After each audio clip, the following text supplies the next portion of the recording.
Olá, que bom estarmos juntos mais uma vez. Espero que esteja tudo bem com você.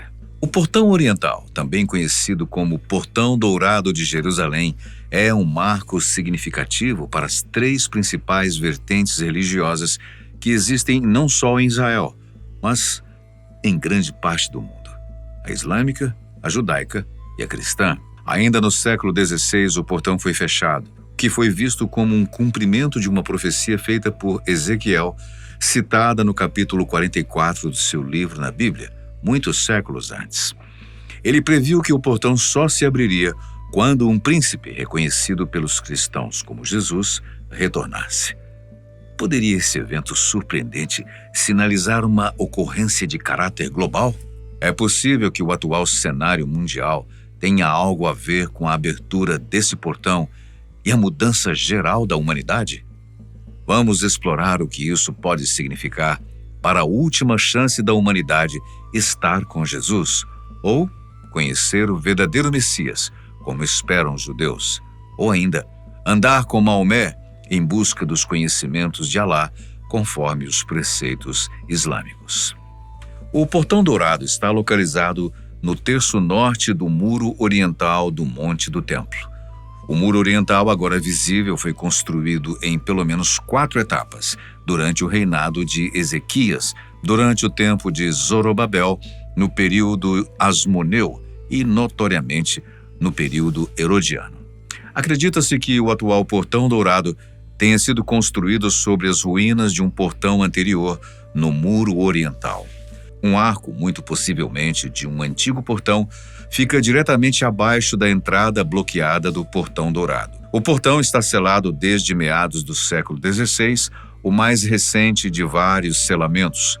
Seu interior pode ser acessado a partir do Monte do Templo. Mas estaria essa vedação do Portão Dourado diretamente vinculada à profecia de Ezequiel, capítulo 44, versículos de 1 a 3? Bem, segundo o texto, Ezequiel previu que o portão ficaria fechado até a chegada de um príncipe, o qual os cristãos acreditam ser Jesus. Para os cristãos, mais do que uma estrutura antiga, o portão simboliza o caminho para a vida eterna através de Jesus, conectando diretamente com a salvação descrita na Bíblia. Este portão antigo é crucial, não apenas para a estrutura de Jerusalém, mas também para as narrativas espirituais que essas grandes religiões vêm protagonizando há mais de 2 milênios. Historicamente, acredita-se que o portão oriental seja a entrada do Messias em Jerusalém. Esta crença enraizada em profecias religiosas, especialmente no cristianismo e no judaísmo, confere grande importância espiritual às suas portas seladas. Mas essa não é a única parte fascinante. Quando o sultão otomano Solimão selou o portão em 1541, achava-se inicialmente que sua decisão havia sido uma medida não só arquitetônica, mas também defensiva. Mas, segundo alguns historiadores, foi mais do que isso. Foi um ato deliberado com profundo significado religioso. Muitos viram isso como cumprimento de profecias bíblicas, um sinal de que antigas previsões estavam se concretizando e de que eventos significativos estavam se aproximando. O fechamento do portão não é, então, algo de caráter exclusivamente histórico. Há muito mais nessa história. Trata-se, no fundo, de um símbolo poderoso de crenças diferentes, como da cristã, que vê Jesus como a única ponte entre as pessoas e Deus. Esse símbolo se torna ainda mais significativo com a esperança do retorno de Jesus. Muitos são os que acreditam fielmente que quando Jesus reabrir esse portão selado, será um evento marcante, sinalizando o seu retorno e o cumprimento das promessas de Deus. No século I, o historiador Flávio Joséfos mencionou um portão oriental em sua obra Antiguidades dos Judeus, observando que esse portão ficava no extremo nordeste do pátio sagrado interno. A Mishnah, que é a primeira versão escrita da Torá, também faz referência a uma antiga via que saía do Monte do Templo em direção ao leste, atravessando o Vale do Cedron até o Monte das Oliveiras. O rabino Eliezer discordava. Ele afirmava que, em vez de uma calçada, havia pilares de mármore sobre as quais tábuas de cedro eram colocadas, utilizados pelo sumo sacerdote e sua comitiva.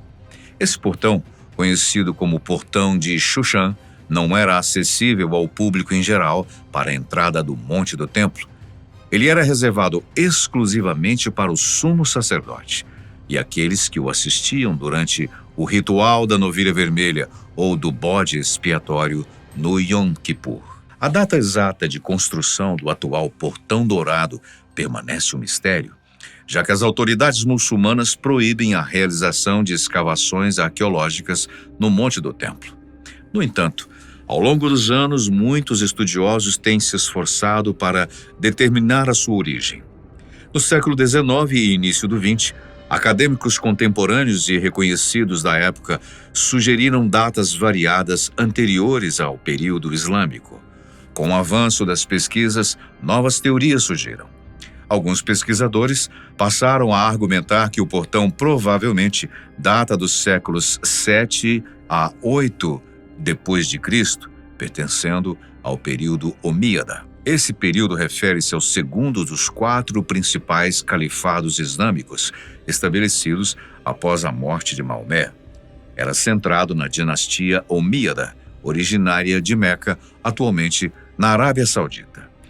Atualmente, há uma divisão de opiniões entre aqueles que defendem uma datação bizantina tardia e aqueles que acreditam numa datação omíada inicial. Alguns estudiosos sugerem que o portão foi construído por volta de 520 d.C., durante o período bizantino. Isso como parte das obras de Justiniano I em Jerusalém, e que teria feito isso sobre as ruínas de um portão anterior. Outra teoria propõe que foi erguido na última parte do século VII por artesãos bizantinos sob os califas umíadas. O arqueólogo holandês Leon Ritmeyer, que investigou o portão na década de 70, concluiu que os 2 pilares monolíticos vistos no interior pertencem a uma estrutura antiga, possivelmente o Portão de Xuxã.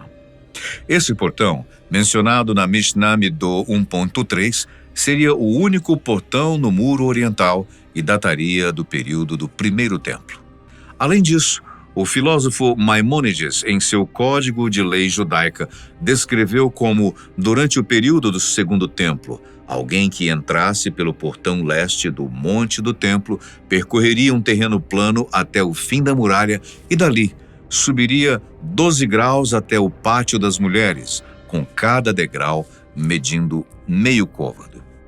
O Portão Dourado tem uma história marcada por fechamentos e reaberturas. Originalmente, fechado pelos muçulmanos em 810, foi reaberto em 1102 pelos cruzados e novamente murado por Saladino após a reconquista de Jerusalém em 1187. O sultão otomano Solimão, o Magnífico, restaurou o portão e as muralhas da cidade, mas o selou em 1541, permanecendo assim até hoje. A decisão de Solimão pode ter sido motivada por razões defensivas, mas na tradição judaica, esse portão é o caminho pelo qual o Messias entrará em Jerusalém. De acordo com a crença muçulmana de que Jesus de Nazaré é o Messias, é sugerido que Solimão selou o Portão Dourado para evitar que um falso Messias ou anticristo entrasse por ele. Além disso, os otomanos construíram um cemitério em frente ao portão, para impedir que um precursor do Messias, como o profeta Elias, passasse por ali. Isso se baseava em 2 premissas. Primeiro, conforme o ensinamento islâmico, Elias é descendente de Arão, tornando-o um sacerdote, ou Kohen. Segundo, que um Kohen judeu não tem permissão para entrar no cemitério. No entanto, essa segunda premissa não é totalmente precisa, pois um Kohen pode entrar num cemitério onde judeus ou não-judeus estão enterrados, desde que sigam certas leis de pureza, ou halakha. Durante a era otomana, o vestíbulo interno construído no lado oeste do Portão Dourado foi utilizado para a queima de tijolos, que eram então utilizados para renovar edifícios e estruturas no Haram ash-Sharif, que é o cercado do Monte do Templo. Uma pequena mesquita foi erguida próxima ao Portão Dourado para servir aos trabalhadores que operavam os fornos de tijolos. No entanto, essa mesquita e parte do muro do portão foram destruídas por ordem do sultão no século XIX para dar lugar a reformas. Um novo muro e 2 arcos foram adicionados ao interior oeste do portão. O acesso à Casa do Portão é feito a partir do Monte do Templo, descendo um amplo lance de escadas que leva até ele. O andar térreo atual tem um formato retangular, medindo 24 metros de comprimento por 17 de largura, cercado por muros cujo comprimento é dividido por uma fileira de colunas, formando 2 divisões iguais.